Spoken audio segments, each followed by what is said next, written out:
इतने ऊंचे उठो कि खुद भगवान भी तुम्हारे पास आकर पूछे, बोलो मेरे सेवक, तुम क्या चाहते हो? जब तुम मेरे सामने हाथ जोड़कर खड़े होते हो, मैं तुम्हें देखता हूं, सिर्फ तुम्हारा रूप नहीं बल्कि तुम्हारी आत्मा। जब आप विनम्रता से अपना सिर झुकाते हैं, मुझे आपका दर्द महसूस होता है। जब तेरी आंखों से आंसू गिरते हैं, मैं हर बूंद गिनता हूं।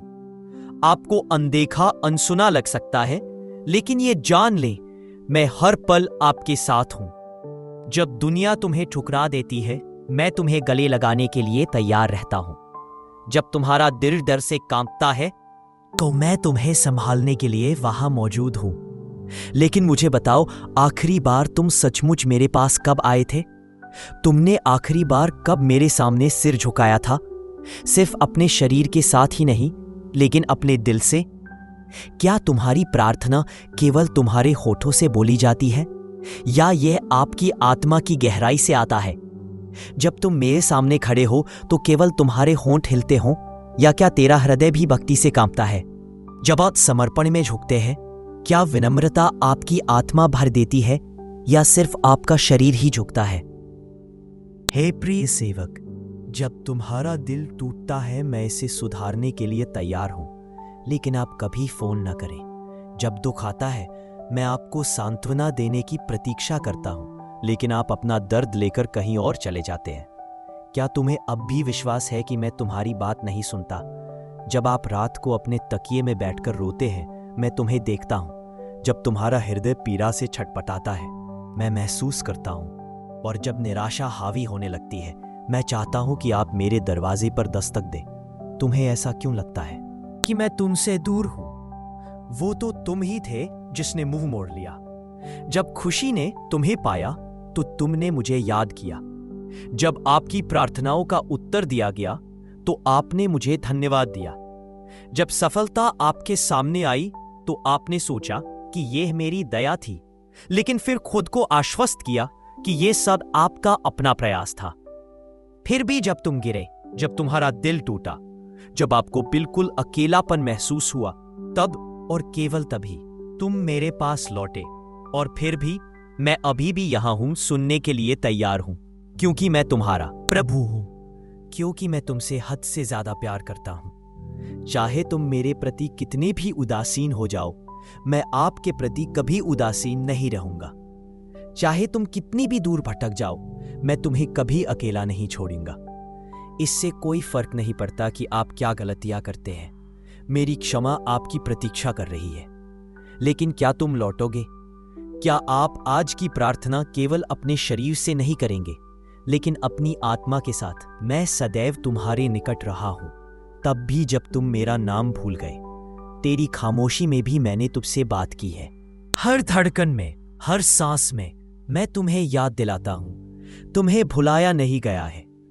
तुम उन चीजों में आराम क्यों ढूंढते हो जो फीकी पड़ जाती हैं? क्षणभंगुर सुखों में, अनिश्चित मित्रता में, उस दुनिया की तालियों में जो हवा के साथ बदलती है। मैं वही हूं जिसने तुम्हें जीवन दिया, जिसने तुम्हें शून्यता से आकार दिया, जिसने आप में एक ऐसी आत्मा फूंकी जो किसी बड़ी चीज की चाहत रखती है। और फिर भी तुम ये सोचकर मुझसे भागते हो कि तुम स्वतंत्र हो, लेकिन सच्ची स्वतंत्रता एक के प्रति समर्पण करने में है। आप स्वयं को आपसे बेहतर कौन जानता है? तुम्हें इससे भी अधिक के लिए बनाया गया है। चिंता से अधिक, निराशा से अधिक, केवल उस चीज के लिए जीने से अधिक जिसे आपके हाथ पकड़ सकते हैं। तुम्हारे अस्तित्व की गहराई में एक उद्देश्य लिखा है, एक उद्देश्य जो केवल मैं आपको बता सकता हूं। लेकिन इसकी शुरुआत भरोसे से होती है। उस तरह का भरोसा नहीं जो सिर्फ दर्द में ही मेरे दरवाजे पर दस्तक देता है, लेकिन विश्वास जो शांति में भी करीब रहता है। वह प्रकार जो न केवल कठिनाई में मुझे ढूंढता है, लेकिन कृतज्ञता में। वह मुझे केवल तब 기립성 저혈압이란 갑자기 일어설 때 혈압이 급격히 떨어지는 현상입니다. 젊은 사람들은 금방 적응하지만 70대 노인의 경우에 증상이 발생하면 어지럼증, 실신, 심한 경우 뇌 손상이나 심장 마비까지 일으킬 수 있습니다. 특히 고혈압약을 복용 중이신 분들은 밤중의 현상이 더 심하게 나타날 수 있습니다. 충격적인 통계를 말씀드리자면 야간에 화장실을 가기 위해 일어나다 낙상 사고를 당하는 70세 이상 노인이 연간 3만 명이 넘고 그중 23% 심각한 합병증으로 사망에 이릅니다. 이는 교통사고보다도 높은 수치입니다. 미국 노인의학회의 연구에 따르면 야간 낙상의 68% 화장실을 가기 위해 일어나다 발생합니다. 또한 잦은 수면 중단은 심장에 직접적인 영향을 줍니다. 정상적인 수면 중에는 심장이 휴식을 취하고 혈압이 자연스럽게 낮아집니다. 하지만 수면이 중단될 때마다 심장 박동이 급격히 올라갔다 내려가는 스트레스를 겪게 되고, 이런 불규칙한 패턴이 심장 리듬 장애를 유발할 수 있습니다. 영국의 한 연구에서는 밤에 3번 이상 일어나는 노인들의 부정맥 발생률이 2배 높다는 결과가 나왔습니다. 수면 분절, 즉 수면이 자주 끊기는 현상은 또한 깊은 수면을 방해합니다. 깊은 수면은 우리 몸이 회복하고 성장 호르몬을 분비하는 중요한 हरकत नहीं, आपका साष्टांग सच्चा हो, बिना अर्थ के दोहराई जाने वाली एक रस्म मात्र नहीं। मुझे अपनी उपस्थिति महसूस करने दो, जैसा तुम्हें मेरा लगता है। मैं इंतजार कर रहा हूं, क्रोध से नहीं, लेकिन खुली बाहों और दया से भरे दिल के साथ। कोई सवाल नहीं पूछा जाएगा कि तुम कितना भटके हो, केवल आप कितनी गहराई से लौटते हैं। तो वापस आ जाओ, उसके पास वापस आओ जिसने तुम्हें कभी नहीं छोड़ा। उस सत्य की ओर वापस आए जो सदैव आप में रहता है। वापस आओ मेरे पास। क्या तुम भूल गए हो मेरे बच्चे कि मैं हमेशा तुम्हारे पास हूं? क्या तुम आज अपना हृदय मेरे सामने नहीं झुकाओगे? क्या सचमुच वह समय आएगा जब तुम मेरे चरणों में गिरोगे? क्या आज आपके आंसू सच्चे हैं? मेरे पास आओ मेरे सेवक, तुम्हारा प्रभु तुम्हारी प्रतीक्षा कर रहा है। आपने जो भी गलतियां की है यह जान ले, मैं उन सभी को माफ करने के लिए तैयार हूं। बस इसे एक बार अपनी आत्मा की गहराई से कहें, हे भगवान, मैं वापस आ गया हूं। हे मेरे प्रिय सेवक, मैं जानता हूं कि तेरा हृदय भारी है। मैं तुम्हारी आंखों में आंसू देखता हूं, भले ही तुम उन्हें छिपाते हो। दुनिया तुम्हें मजबूत देखती है, लेकिन मैं जानता हूं कि तुम कितने टूटे हुए हो। तुम भीतर हो सकता है कि आपके पास पैसा ना हो, यहां तक कि अपने परिवार का भरण पोषण करने के लिए भी पर्याप्त ना हो। आपको आश्चर्य है कि अंतहीन खर्चों को कवर करने के लिए साधन कहां से मिलेंगे। स्कूल की फीस, बिजली बिल, किराया, आप दिन भर मेहनत करते हैं, फिर भी आपकी जेब खाली रहती है। रात में आप अपने तकिए में रोते हुए पूछते हैं, कल कैसे आएगा? और जिन्हें आपके साथ खड़ा होना चाहिए, आपके दोस्त, आपके करीबी, दूर चले गए हैं। घर में हर कोई आपसे कुछ ना कुछ अपेक्षा रखता है, लेकिन वास्तव में कोई भी आपको नहीं समझता। आपकी पत्नी शिकायत करती है कि आप उसे समय नहीं देते। आपके बच्चे सोचते हैं कि आप उनसे प्यार नहीं करते। यहां तक कि आपके माता पिता भी कहते हैं कि आप पहले जैसे नहीं रहे। और आप सब कुछ अंदर रखते हैं। आप कभी बोलते नहीं, कभी दिखाते नहीं कि आपके दिल में क्या है।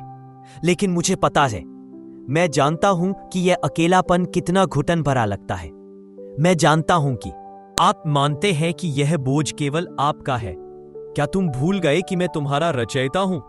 मैं तुम्हारे हृदय की प्रत्येक चिंता को जानता हूं। जब तुम रात को जागते रहते हो, सो नहीं पाते, मैं तुम्हें देखता हूं। जब आपका दिल दुखता है और टूट जाता है, मैं इसे सुनता हूं। तो तुम मुझसे बात क्यों नहीं करते? आप अपना दर्द किसी मित्र के साथ साझा कर सकते हैं। आप दुनिया के सामने रो सकते रहे, पर मुझसे तेरा नाता क्यों है? जिसने तुम्हें बनाया, जो हर घाव जानता है, इतने दूर हो गए। क्या तुम्हें याद नहीं कि यदि मैं चाहूं, क्या मैं आपके जीवन को हमेशा के लिए आसान बना सकता हूं? परंतु मैंने तुम्हें इस संसार में परखने के लिए भेजा है, यह देखने के लिए कि क्या जब कठिनाई आती है तुम लोगों के दरवाजे खटखटाते हो या मेरी ओर मुड़ें और पूछें, क्यों हे भगवान? आप अकेले नहीं हैं। रात चाहे कितनी भी अंधेरी लगे, चाहे आपका हृदय कितना भी भारी क्यों ना हो जाए, मैं वहां हूं, इंतजार में, सुनना, प्यार करने वाला। मैं बस इतना चाहता हूं कि तुम मेरे पास लौट आओ, फुसफुसाहट के साथ भी, एक आंसू के साथ भी, यहां तक कि अपनी निराशा की गहराइयों से एक मौन प्रार्थना के साथ भी, क्योंकि मैंने कभी तुझसे मुन्ना मोड़ा और मैं कभी नहीं देखूंगा। आपको ऐसा महसूस हो सकता है कि कोई आपका दर्द नहीं देख रहा है, लेकिन मैं हर छुपे हुए आंसू को देखता हूं। मैं हर टूटी हुई दिल की धड़कन को गिनता हूं। ऐसा कोई क्षण नहीं जो बीतता हो जब मैं तुम्हारे साथ नहीं हूं। तब भी जब तुम मुझसे सबसे अधिक दूरी महसूस करते हो, आप जिम्मेदारियों का बोझ उठाते हैं, उम्मीदों का दबाव, अनकहे डर की खामोशी। लेकिन यह जान ले, आप कभी भी इसे अकेले ले जाने के लिए नहीं बने थे। मैंने तुम्हें शक्ति दी इसलिए नहीं कि तुम सब कुछ चुपचाप सह सको, लेकिन ताकि आप मेरी ओर मुड़ सके और कह सके, हे अल्लाह, मुझे तेरी जरूरत है। वह एक वाक्य बोझिल हृदय से कहा गया किसी भी सेना से अधिक शक्तिशाली है, किसी भी धन से अधिक मूल्यवान। क्या तुमने नहीं देखा कि मैं किस प्रकार राहत पहुंचाता हूं हर कठिनाई के बाद? क्या तुम्हें मेरी दया का अनुभव नहीं हुआ? आपकी हर सांस में, एक लंबी रात के बाद हर सूर्योदय मैं हर दरवाजा तब खुलता है जब आपको लगता है कि सभी बंद हो गए हैं। मैं क्रूरता के कारण तुम्हारी परीक्षा नहीं लेता, लेकिन अपनी आत्मा को शुद्ध करने के लिए, अपना धैर्य बढ़ाने के लिए और आपको याद दिलाने के लिए सच्ची शक्ति पैसे में नहीं है, स्थिति में नहीं, लेकिन मेरी ओर वापस लौटने में बार बार। तो आओ मेरे सेवक, अहंकार, भय, झिझक को त्यागे, साष्टांग प्रणाम करो, दायित्व से नहीं लेकिन समर्पण से। मुझसे बात करो, ऊंचे शब्दों से नहीं लेकिन कांपते दिल के साथ। मुझे वह बताओ जो कोई नहीं जानता, अपना दुख अपना। 췌장암은 단순히 의학적 질병을 넘어 환자와 그 가족의 삶 전반에 깊은 영향을 미치는 복합적인 문제입니다. 조기에 발견되지 않으면 치료가 어렵고 진단 당시 이미 진행된 경우가 많기 때문에 많은 이들이 두려워하는 암 중 하나입니다. 하지만 앞서 이야기한 실제 사례처럼 현대 의학의 발전과 함께 희망을 품을 수 있는 순간들도 점점 더 늘어나고 있습니다.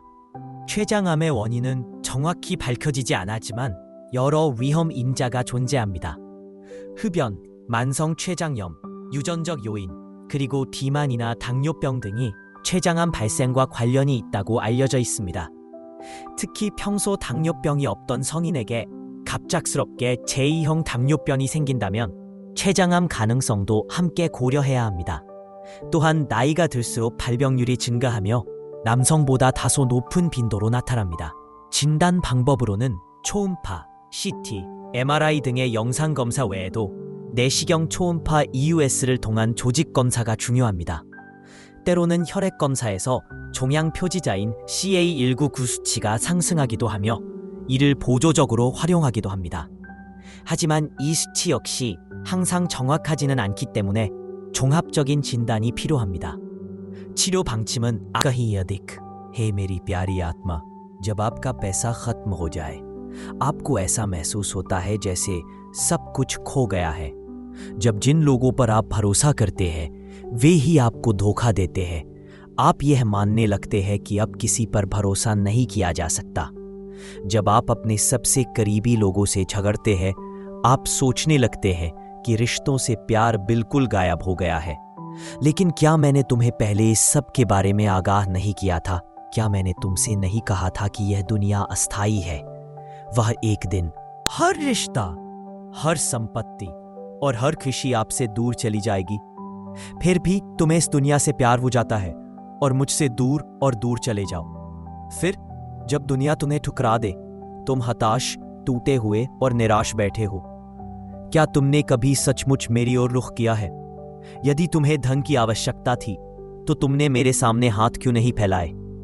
यदि तुमने शांति चाही तो तुम मेरे सामने साष्टांग क्यों नहीं हो गए? यदि आप अपने रिश्तों में आशीर्वाद चाहते हैं, आपने मुझसे मार्गदर्शन और दया क्यों नहीं मांगी? इसके बजाय आपने अपनी उम्मीदें दुनिया पर रखी, मुझ में नहीं।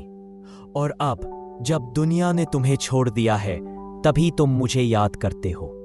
लेकिन सुनो, तुम्हारा भगवान अभी भी तुम्हें वापस बुला रहा है। अब भी मैं तुम्हारा इंतजार कर रहा हूं। कोई फर्क नहीं पड़ता कि तुम कितनी दूर चले गए हो, मैं यहां हूं, तुम्हें गले लगाने के लिए तैयार हूं। बस एक बार अपने दिल की गहराइयों से मेरी ओर मुड़ो और कहो, हे मेरे भगवान, मेरे साथ रहो, मुझे पकड़ लो, मुझे तुम्हारी जरूरत है। और मैं वादा करता हूं मैं आपके जीवन को फिर से खुशियों से भर दूंगा। मैं तुम्हारे घर को आशीर्वाद दूंगा, तुम्हारे बोझ को हल्का करूंगा और अपने दुख और पीड़ा को दूर करे। लेकिन तुम्हें पहले मुझे पुकारना होगा। ये जान लो, तुम्हारा रचयिता तुम्हें कभी अकेला नहीं छोड़ेगा, कभी नहीं। तो वापस आ जाओ मेरी ओर, वापस मेरे द्वारा आपकी प्रतीक्षा की जा रही है।